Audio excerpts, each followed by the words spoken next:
시청자 여러분 안녕하십니까? 3월 16일 법률방송 로투데이 시작합니다. 첫 소식입니다. 법원개혁을 위한 대법원 국민과 함께하는 사법발전위원회가 오늘 첫 회의를 열고 공식 활동을 시작했습니다. 김명수 대법원장과 이홍은 사법발전위원회 위원장 모두 좋은 재판과 좋은 법원이 화두였다고 하는데 장한지 기자가 다녀왔습니다. 대법원 국민과 함께하는 사법발전위원회 첫 회의. 김명수 대법원장의 화두는 언제나처럼 좋은 재판이었습니다. 국민이 바라는 법원은 투명하고 공정한 재판, 적정하고 충실한 재판, 쉽고 편안한 재판을 하는 곳입니다. 그것이 바로 좋은 재판, 좋은 법원이라고 할 수 있습니다. 지난달 27일 발족한 사법발전위원회는 이홍훈 전 대법관을 위원장으로 김창보 법원행정처 차장, 박성아 대한변협법제이사, 차진아 고대 법학전문대학원 교수, 이용구 법무부 법무실장 등 10명의 위원으로 구성됐습니다. 앞서 사법발전위는 오늘 첫 회의 안건으로 국민의 사법 참여 확대 및 강화, 정관 예우 근절, 재판 지원 중심 법원 행정처 구현, 법관 인사제도 개선 등 4대 우선 개혁 방안을 제시한 바 있습니다. 좋은 재판을 구현하기 위하여 재판제도의 개선, 사법행정제도와 법관 인사제도의 개선, 정관예우 우려 근절 및 법관 윤리와 책임성 강화와 같은 개혁 과제들이 시급히 해결되어야 합니다. 김명수 대법원장은 오늘 첫 회의를 열고 본격 행보를 시작한 사법발전위에 대한 기대와 바람을 가감없이 표현했습니다. 저는 사법제도에 관한 식견이 풍부하고 미래에 대한 해안을 가진 위원들로 구성된 사법발전위원회가 국민의 이 같은 열망에 부응하는 개혁 방안을 마련해 줄 것으로 믿고 있습니다. 좋은 재판이 실현되는 더 좋은 법원의 토대를 만드는 새로운 사법의 역사가 여러분의 손에서 쓰여지기를 마음 깊이 기원하고 또한 기대합니다. 김명수 대법원장의 바람과 기대에 이홍훈 사법발전위원장은 최선을 다해 사법제도 개선 방안을 마련하겠다고 화답했습니다. 우리 위원회가 역사적 소명의식을 바탕으로 하여 국민이 바라는 좋은 재판과 좋은 법원을 이뤄내기 위해 최선의 노력을 다하고 그 결과 국민 모두가 바라는 훌륭한 개혁안을 만들어내시기를 바랍니다. 앞으로 저를 포함해서 위원님 여러분들도 이런 목표 아래 최선을 다해서. 이홍훈 위원장은 그러면서 아무리 좋은 방안도 실현되지 않으면 소용없다며 대법원의 적극적인 수용과 노력을 당부했습니다. 그리고 우리 위원회가 노력해서 만든 결과물이 현실적인 개혁 조치로 이루어질 수 있도록 대법원이 강하게 그 실천력을 보완해 주시길 바랍니다. 사법발전위원회는 올해 말까지 활동하면서 법원 개혁 안건들을 논의하고 구체적인 방향을 제시할 계획입니다. 좋은 재판이라는 김명수 대법원장의 화두가 사법발전위를 통해 구현될 수 있을지 주목됩니다. 법률방송 장한지입니다.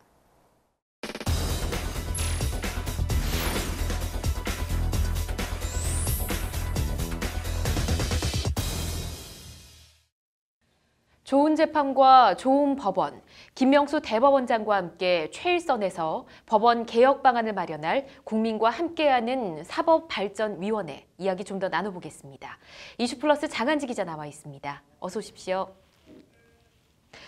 네, 먼저 사법발전위원회 정확히 무엇을 하는 기구입니까? 네, 말 그대로 법원 발전을 위해서 법원 개혁 방안 관련한 의제와 주제, 그리고 구체적인 실행 방안을 마련해서 김명수 대법원장에 전달하는 역할을 담당하는 기구인데요. 네. 정관 이후 근절 방안 마련 등 주제별로 전문위원회를 구성을 해서 논의를 하고 여기서 나온 개혁 안건들을 이제 김명수 대법원장에 건의를 하면요. 이제 김 대법원장이 이를 실행하는 방식으로 법원 개혁이 이뤄집니다. 이홍훈 사법발전위원장의 문제의식을 한번 들어보시죠. 재판제도가 그동안 많이 발전하긴 하였지만은 국민들이 과연 재판의 절차와 결론 모두를 수긍할 만큼 양질의 서비스를 제공받고 있는지는 다시 한번 생각해 볼 필요가 있습니다. 무엇보다도 작년에 불거진 사법 행정권 남용 사태를 거치면서 과연 사법부 내에서 법관의 독립이 보장되고 있는가 하는 의문도 생겨나고 있기도 합니다. 네, 문제의식은 충분히 공감이 가는데 구체적으로 뭘 어떻게 하겠다는 건지 이야기들이 좀 나왔나요? 네, 정관이후 근절 관련해서는요, 일단 정관이후 실태 조사부터 진행을 하고 조사 결과를 바탕으로 근절 방안 등을 논의할 예정입니다. 네. 큰 방향은 이제 고위공직자의 개업과 수임 제한을 강화하고요. 그다음에 법관과 연고 관계가 있을 경우에는 재배당하는 제도 등을 시스템적으로 재정비할 계획입니다. 네. 그다음에 재판 지원 중심의 법원 행정처 구현은요. 사법행정권 남용 관련해서 법원 행정처의 역할과 기능을 대대적으로 손보겠다는 구상인데요. 예. 상근 판사를 줄이고 업무 수행 방식도 개선해서 법관위에 군림하는 조직이 아닌 재판을 지원하는 조직으로 한골 탈퇴하겠다는 구상입니다. 네. 법관 인사 관련해서는 어떻게 하겠다는 겁니까? 네, 법원을 재판하는 조직으로 만들기 위해서 이제 고등법원과 지방법원을 이원화하고 예. 이에 따른 판사 인사 이원화 등도 시행할 계획인데요.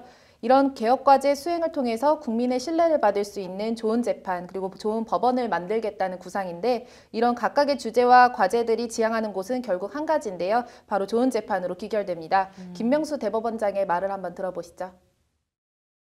우리 사법부 역시 국민을 위한 좋은 재판의 실현을 최우선의 가치로 삼아 이에 필요한 개혁 작업을 추진해 나아가야 할 시대적 소명을 안고 있습니다. 이를 위하여 사법부 구성원은 물론 국민 전체의 의사를 반영하여 구체적인 실천안을 만드는 것이 무엇보다 중요하다 할 것입니다. 그렇군요. 김명수 대법원장 말대로 이 국민이 공감할 수 있는 재판, 당사자가 수긍할 수 있는 좋은 재판을 하는 법원이 됐으면 하는 바람입니다. 오늘 잘 들었습니다.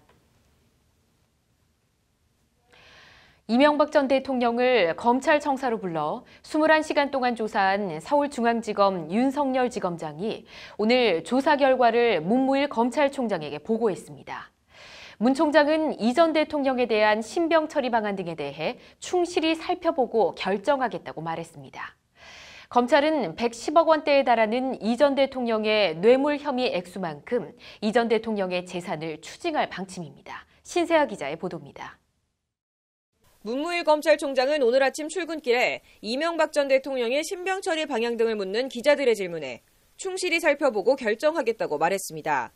대검은 어제 서울중앙지검에서 이 전 대통령에 대한 21시간 조사 내용을 약식 보고받았습니다. 수사팀에서 신병 처리 방향 등 정식 수사보고서를 받은 윤석열 서울중앙지검장은 한동훈 3차장 등 수사팀과 함께 오늘 오전 관련 내용을 문무일 총장에게 보고했습니다. 보고 내용엔 이 전 대통령 조사에서 나온 주요 진술과 수사 과정에서 확인된 관련 증거, 법리적 쟁점 등이 포함된 것으로 전해졌습니다. 이 전 대통령에 대한 신병 처리 여부와 관련해선 구속 수사와 불구속 수사 방안의 장단점을 함께 보고한 것으로 알려졌습니다. 이 전 대통령이 혐의를 부인하고 있고 관련자들이 구속된 만큼 수사팀 내부에선 구속 의견이 우세한 것으로 전해졌습니다. 문 총장은 주말 사이 여러 의견을 숙고한 뒤 다음 주 초 구속영장 청구 여부를 결정할 것으로 보입니다. 구속 여부와 별개로 검찰은 이 전 대통령 뇌물수수 액수 혐의만큼 이 전 대통령의 재산에 대한 추징 보전을 법원에 신청할 것으로 보입니다. 검찰은 앞서 국정원 특활비 뇌물 등 혐의로 박근혜 전 대통령을 기소하면서 박 전 대통령의 내곡동 자택 등 58억 원 상당의 재산을 동결한 바 있습니다. 현재까지 이 전 대통령이 받는 뇌물수수 혐의 액수는 110억 원이 넘습니다. 이에 따라 현 시가 기준 100억 원대에 이르는 이 전 대통령의 서울 논현동 자택 등이 우선 추징 보전 대상이 될 것으로 보입니다. 이 전 대통령 재산 관련 이명박 정부에서 정무수석을 지낸 김유재 전 수석은 이 전 대통령이 전 재산을 사회에 환원해 변호인단 구성에 약간의 어려움이 있다고 말하기도 했습니다. 문무일 검찰총장은 다음 주 초엔 이 전 대통령에 대한 영장 청구 여부를 결정할 것으로 보입니다. 이 전 대통령에 대한 검찰 수사가 기소와 재판이라는 본게임으로 접어들고 있습니다. 법률방송 신세아입니다. 서지영 검사의 폭로디 발족된 검찰 성추행조사단이 후배 여검사 등을 강제추행한 혐의로 기소한 의정부지검 김모 부장검사에 대한 첫 공판이 오늘 서울중앙지법에서 열렸습니다. 김 부장검사는 혐의를 모두 시인하며 재판 내내 고개를 떨구고 있었다고 합니다. 석대성 기자가 재판에 다녀왔습니다. 의정부지검 고양지청 김모 부장검사가 받는 혐의는 강제추행입니다. 김 부장검사는 지난 1월 술자리에서 부하 여검사를 묘사하기 민망한 수준으로 강제추행한 혐의를 받고 있습니다. 앞서 검찰 성추행 조사단은 김 부장검사의 성범죄 피해 사례를 접수하고 김 부장검사를 불러 조사하던 중 긴급 체포하고 구속영장을 청구했습니다. 법원은 증거인멸 및 도망의 염려가 있다며 김 부장검사에 대한 구속영장을 발부했습니다. 검찰 조사단 조사에서 김 부장검사는 지난해 6월 업무로 알게 된 검사 출신 여변호사를 성추행한 혐의가 추가로 더 나왔습니다. 오늘 재판에서 김 부장검사는 구속 전 직업을 묻는 재판부 질문에 조그만 목소리로 검사라고 답했습니다. 김 부장검사 변호인은 검찰 공소사실에 대해 공소사실을 자백하고 다 동의한다며 혐의를 시인했습니다. 검찰은 오늘 재판에서 피해자 보호를 명분으로 재판부에 비공개 재판을 요청했습니다. 사건 경위나 진술 등을 통해 피해자들이 특정될 수 있고 실제 피해자가 아닌 사람도 피해자로 오해받을 수 있다는 게 검찰 설명입니다. 재판부는 다음 기일에 비공개 여부를 결정하겠다고 밝혔습니다. 김 부장검사 측이 혐의를 인정하자 재판부는 증거조사와 양형심리로 2차 재판을 진행하겠다며 특별한 사정이 없으면 다음 기일에 재판을 마무리하겠다고 말했습니다. 다음 재판은 오는 30일로 잡혔습니다. 한편 대검감찰본부는 지난 7일 법무부에 김 부장검사에 대한 해임을 요청한 상태입니다. 해임은 검사 징계 중 가장 무거운 처벌로 법무부가 이를 받아들일 경우 김 부장검사는 3년간 공직을 맡거나 변호사 개업을 할 수 없게 됩니다. 첫 공판에서 김 부장검사 측은 아무런 항변도 하지 않고 혐의를 모두 인정한다며 반성하는 모습을 보였습니다. 정말 반성한 건지, 형을 적게 받기 위해 반성한다고 한 건지, 재판부는 사건 특성상 피고의 반성 여부가 양형심리에 중요하다고 말했습니다. 법률방송 석드성입니다.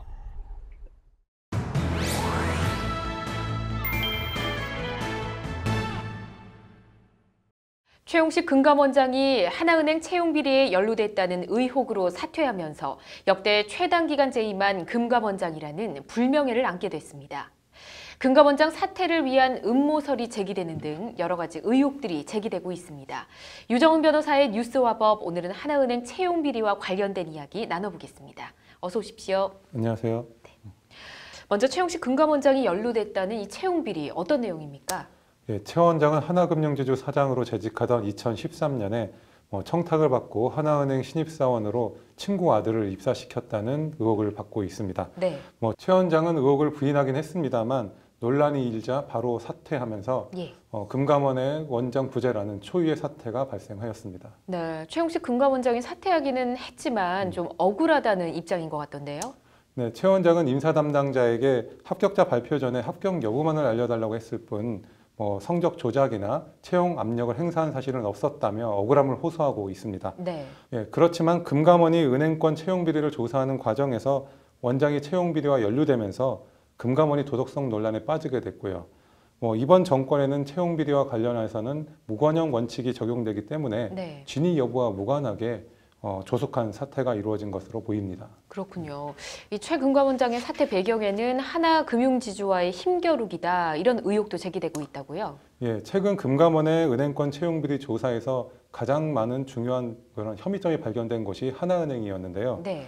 예, 최 원장을 사퇴하게 한 제보가 하나은행 내부자가 아니면 확인하기 어려운 정보이다 보니 경영진이 제보 사실을 미리 알고 어떤 의도를 가지고 최 원장을 흔든 것이 아니냐라는 그런 의혹이 제기되고 있습니다. 네, 채용 비리로 적발된 사람들도 잘 다니던 회사를 그만둘 수밖에 없을 것 같은데 어떻게 될까요? 예, 부정하게 채용된 사람들이 직업적 신뢰를 보호해달라고 주장할 수는 있을 것으로 보입니다만 예초부터 그 채용 요건을 갖추지 못했기 때문에 해고가 가능한 것으로 보입니다. 예, 다만 일을 한 사실 자체는 전부 부인할 수는 없기 때문에 근무기간 동안의 임금에 대해서는 환수 조치는 어려울 것으로 보입니다. 그렇군요. 이 채용 비리로 적발된 사람들이나 관련자들 형사적으로 처벌은 가능할까요? 예, 부정하게 채용을 청탁한 사람이나 담당자는 공정하게 수행해야 할 그 채용 업무를 방해한 것이기 때문에 업무 방해죄로 처벌받을 수 있고요. 또한 금품이 수수된 경우 뇌물죄나 배임 수재죄가 성립될 가능성이 충분히 있습니다. 다만 채용 청탁이 대상자 모르게 진행될 수 있는 여지가 있기 때문에 채용 청탁 대상자가 자신이 그런 사실을 몰랐다고 주장한다면 네. 대상자까지는 처벌하기 어려운 점은 있습니다. 네, 잘 알겠습니다. 이 채용 비리를 근절하기 위해서 입사자에게 점수를 공개하기도 하는 등 이런 움직임들도 있다고 하던데 아무쪼록 이런 노력들을 통해서 공정하고 투명한 채용 절차가 정착됐으면 좋겠습니다. 오늘 잘 들었습니다. 네. 이어서 법조계 소식 전해드립니다. 국회의원 후보 공천 과정에 불법 관여한 혐의로 재판에 넘겨진 박근혜 전 대통령이 국선 변호인을 통해 해당 내용을 보고받지 않았고 승인도 하지 않았다는 입장을 밝혔습니다. 지난해 10월 구속 연장 이후 재판을 거부하고 있는 박 전 대통령이 본인 의견을 밝힌 건 이번이 처음입니다. 자신에 대한 해임 처분 효력을 정지시켜달라며 고대영 전 KBS 사장이 신청한 해임 처분 효력 정지를 법원이 기각했습니다. 고 전 사장은 해임 처분은 언론 탄압이라며 지난달 31일 서울행정법원에 문재인 대통령을 상대로 해임 처분을 취소해달라는 소송을 제기한 바 있습니다. 정봉주 전 의원의 성추행 의혹을 보도한 프레시안이 정 전 의원을 명예훼손 혐의로 검찰에 고소한다고 밝혔습니다. 앞서 정 전 의원은 지난 13일 자신에 대한 성추행 의혹 보도는 허위라며 프레시안 기자 등 6명을 공직선거법상 허위사실 유포 혐의로 고소했습니다. 배우 송선미 씨의 남편을 살해한 혐의를 받는 조모 씨에 대해 1심 재판부가 검찰 구형량 징역 15년보다 7년 더 많은 징역 22년을 선고했습니다. 재판부는 생명은 절대적 가치라며 책임에 상응하는 무거운 형을 선고하는 것이 불가피하다고 양형 사유를 밝혔습니다.